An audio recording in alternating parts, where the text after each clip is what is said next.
പാകിസ്ഥാന്റെ മുൻ പ്രധാനമന്ത്രിയും നിലവിൽ ജയിലിൽ കഴിയുന്ന ആളുമായ ഇമ്രാൻ ഖാനെ കഴിഞ്ഞ ദിവസമാണ് സുപ്രീം കോടതി മാറ്റാൻ വർഷങ്ങളായി ഇമ്രാൻഖാൻ ജയിലിലാണ്. ഇതിനു പകരം സർക്കാർ ചെയ്ത പ്രവൃത്തി എന്ന് പറയുന്നത് അദ്ദേഹത്തെ സർക്കാർ ആശുപത്രിയിലേക്ക് മാറ്റുക എന്നുള്ളതാണ്. അത് വലിയ പ്രധാനപ്പെട്ട ഒരു പ്രശ്നമാണ്. സ്വകാര്യ ആശുപത്രിയിൽ വിദഗ്ധ ചികിത്സ നൽകണമെന്നും അദ്ദേഹത്തിൻ്റെ ആരോഗ്യത്തെ സംബന്ധിച്ച് വലിയ ഗുരുതരമായ പ്രശ്നങ്ങളുണ്ട് എന്നും കോടതി നിരീക്ഷിച്ചതിന് പിന്നാലെയാണ് ഇപ്പോൾ സർക്കാർ ആശുപത്രിയിലേക്ക് മാറ്റുകയും ഇടയ്ക്ക് ജയിലുമായി ബന്ധപ്പെട്ട കാര്യങ്ങൾ അദ്ദേഹത്തെ ജയിലിലേക്കൊക്കെ മാറ്റുന്നു എന്നുള്ള വാർത്തകളൊക്കെ പുറത്തു വരുന്നുണ്ട്. പാർട്ടി സർക്കാരിനെതിരെ കോടതിയലക്ഷ്യ ഹർജി ഫയൽ ചെയ്തു എന്നാണ് ഏറ്റവും പ്രധാനപ്പെട്ട വാർത്ത. പാർട്ടി വൃത്തങ്ങൾ ഇക്കാര്യം സ്ഥിരീകരിച്ചു. പ്രധാനമന്ത്രി, നിയമമന്ത്രി, വാർത്താവിനിമയ മന്ത്രി എന്നിവർക്കും മറ്റ് സർക്കാർ ഉദ്യോഗസ്ഥർക്കുമെതിരെ നടപടി ആവശ്യപ്പെട്ടാണ് ഹർജിയെന്ന് പാകിസ്ഥാൻ തെഹരിക്കെ ഇൻസാഫ് പാർട്ടിയുടെ നിയമോപദേഷ്ടാവ് പറഞ്ഞു. മനു ഭരത് വിവരങ്ങളുമായി ചേരും. മനു, സുപ്രീം കോടതിയുടെ കർശന നിർദ്ദേശമുണ്ടായിരുന്നു സ്വകാര്യ ആശുപത്രിയിൽ ചികിത്സ നൽകണമെന്നും ആരോഗ്യപരമായ കാര്യങ്ങൾ ശ്രദ്ധ വേണമെന്നും മറ്റും. ഇമ്രാൻഖാന്റെ കുടുംബത്തിന്റെ ഹർജി അനുസരിച്ചായിരുന്നു നടപടി. ഇപ്പോൾ അത് പൂർണ്ണമായും നിഷേധിക്കുന്ന പാകിസ്ഥാനിൽ കോടതികൾക്ക് പോലും രക്ഷയില്ല എന്നാണോ? രഞ്ജിത്ത്, ഇവിടെ ഇമ്രാൻഖാൻ്റെ ആരോഗ്യനില മോശമായി എന്ന് ചൂണ്ടിക്കാണിച്ചുകൊണ്ട് അവർ കോടതിയെ സമീപിക്കുന്നു. അതോടൊപ്പം തന്നെ ഇമ്രാൻഖാൻ്റെ സഹോദരി ഉസ്മ ഖാനാണ് കോടതിയിൽ ഇങ്ങനെയൊരു ഇമ്രാൻഖാന് ചികിത്സ എന്നതിനെ സംബന്ധിച്ച്, സ്വകാര്യ ആശുപത്രിയിൽ ചികിത്സ എന്നതിനെ സംബന്ധിച്ച് ഒരു ഹർജി സമർപ്പിക്കുന്നത്. തുടർന്ന് കോടതി കഴിഞ്ഞ 18-ാം തീയതി ഇമ്രാൻഖാനെ അവർക്കിഷ്ടമുള്ള സ്വകാര്യ ആശുപത്രിയിലേക്ക് ചികിത്സയ്ക്കായി നിർദ്ദേശിക്കുകയും ഒക്കെ ചെയ്യുന്നുണ്ട്. പക്ഷേ ഇവിടെ ഈ കോടതി ഇങ്ങനെ ഒരു നിർദ്ദേശം നൽകിയതിന് ശേഷവും പാകിസ്ഥാനിലെ ജയിൽ അധികൃതർ ചെയ്തത്, അദ്ദേഹം റാവൽപിണ്ടിയിലെ ജയിലിലാണ്, അവിടുത്തെ ജയിൽ അധികൃതർ ചെയ്തത്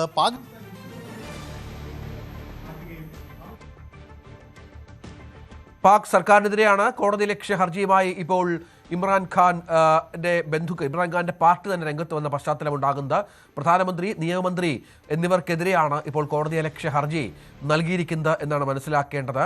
കോടതി നിർദ്ദേശിച്ചിരുന്നത് സ്വകാര്യ ആശുപത്രിയിൽ വിദഗ്ധ ചികിത്സ നൽകണമെന്നായിരുന്നു. പക്ഷേ പാകിസ്ഥാനിലെ ഒരു സർക്കാർ ആശുപത്രിയിലേക്ക് മാറ്റി പാക് മുൻ പ്രധാനമന്ത്രിയെ ചികിത്സിക്കുന്ന നിലയിലേക്ക് കാര്യങ്ങൾ എത്തുന്ന ഒരു പശ്ചാത്തലമാണ്. അത് ഗുരുതരമായ പ്രശ്നമാണ്. കാരണം കോടതിയുടെ നിർദ്ദേശം പോലും അവഗണിക്കുന്ന നിലയിലേക്ക് പാക് സൈന്യം മാറിയിരിക്കുന്നു എന്ന് വേണം നമുക്ക് ഇതുമായി ബന്ധപ്പെട്ട് മനസ്സിലാക്കാൻ. ഗുരുതരമായ ആരോഗ്യ പ്രശ്നങ്ങളുണ്ട്, കണ്ണിന് കാഴ്ചക്കുറവുണ്ട്, ഇമ്രാൻഖാൻ്റെ സഹോദരിമാരെ പോലും ഇമ്രാനെ കാണിക്കുന്നില്ല എന്നുള്ള ആക്ഷേപമൊക്കെ ഉയർന്ന പശ്ചാത്തലത്തിൽ കൂടിയാണ് ഇത്തരം ചില നീക്കങ്ങൾ കോടതിയുടെ ഭാഗത്തു നിന്ന് ഉണ്ടായതും കോടതി ആ ഹർജി ആ തരത്തിൽ പരിഗണിക്കുകയും മറ്റും ചെയ്തത്. അങ്ങനെ ഇമ്രാൻഖാൻ അനുകൂലമായ വിധിയിലേക്ക് വന്നത്. പക്ഷെ അത് പൂർണ്ണമായും അട്ടിമറിച്ചുകൊണ്ടുള്ള ഒരു നീക്കമാണ് ഇപ്പോൾ പാകിസ്ഥാനിൽ നടക്കുന്നത് എന്നുള്ളതാണ് ഗൗരവതരമായ കാര്യം. ഇതിനെതിരെ എന്തൊക്കെയാണ് ഇനിയുള്ള നടപടികൾ എന്നുള്ളത് കാത്തിരുന്ന് കാണണം. കോടതിയലക്ഷ്യ ഹർജി, നമുക്കറിയാം പട്ടാളത്തിൻ്റെ വലിയ നിയന്ത്രണമുള്ള ഒരു രാജ്യം കൂടിയാണ് പാകിസ്ഥാൻ, സംശയമില്ല.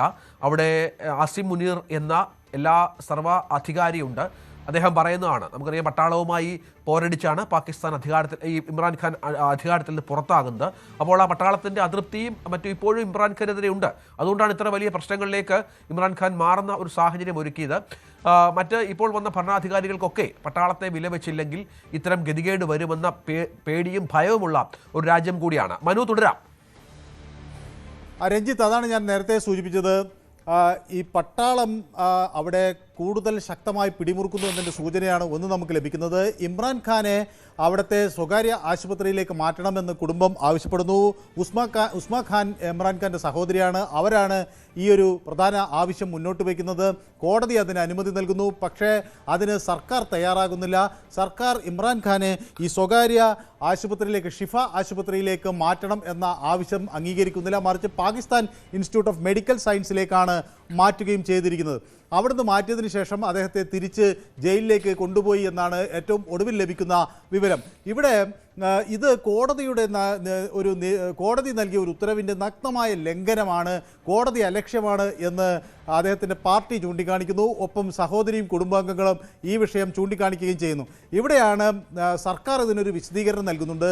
സർക്കാർ വ്യക്തമാക്കുന്നത്, ഇങ്ങനെ ജയിലിലുള്ള ആളുകൾക്ക് സ്വകാര്യ ചികിത്സ നൽകാൻ തുടങ്ങിയാൽ, അത് ഇമ്രാൻഖാന് നൽകിയാൽ അത് മറ്റു പലർക്കും നൽകേണ്ടി വരും. അത് അനുവദിക്കാൻ ആകില്ല. മാത്രവുമല്ല, ഇപ്പോൾ കോടതി ഏത് ആശുപത്രിയുടെയാണോ ചികിത്സ ലഭ്യമാക്കണമെന്ന് ആവശ്യപ്പെട്ടിട്ടുള്ളത്. അവിടെ നിന്നുള്ള വിദഗ്ധർ, പ്രത്യേകിച്ച് കണ്ണുമായി ബന്ധപ്പെട്ടാണ് ഇമ്രാൻഖാന് പ്രശ്നമുണ്ടായിരുന്നത്. അപ്പോൾ കണ്ണിൻ്റെ വിദഗ്ധരെ അവിടെ എത്തിച്ചു, നേത്രരോഗ വിദഗ്ധരെ അവിടെ എത്തിച്ചു. അതുകൂടാതെ ഈ സ്വകാര്യ ആശുപത്രിയിൽ നിന്നുള്ള മറ്റ് വിദഗ്ധരെയും അവിടെ എത്തിച്ച് ഇമ്രാൻഖാനെ പരിശോധിച്ചു. ഇമ്രാൻഖാൻ്റെ കാഴ്ചയ്ക്ക് ഇപ്പോൾ കാര്യമായ പ്രശ്നമില്ല എന്നൊക്കെയുള്ള തരത്തിൽ വിശദീകരണം നൽകുകയാണ്. ഏതായാലും ഇത് പാകിസ്ഥാനിലെ കോടതികൾക്ക് എന്താണ് സർക്കാരിൻ്റെ മുകളിൽ അല്ലെങ്കിൽ അവിടെ നിയമ നീതി ന്യായ നിർവഹണത്തിൽ എന്ത് വിലയുണ്ട് എന്നതിൻ്റെ ഒരു നേരിട്ടുള്ള ഒരു ദൃഷ്ടാന്തം കൂടിയായി മാറുകയാണ്. തീർച്ചയായും മനുവാണ് വിവരങ്ങൾ പങ്കുവച്ചത്. മറ്റൊരു ഗൗരവതരമായ വാർത്ത പുറത്തു വരുന്നു.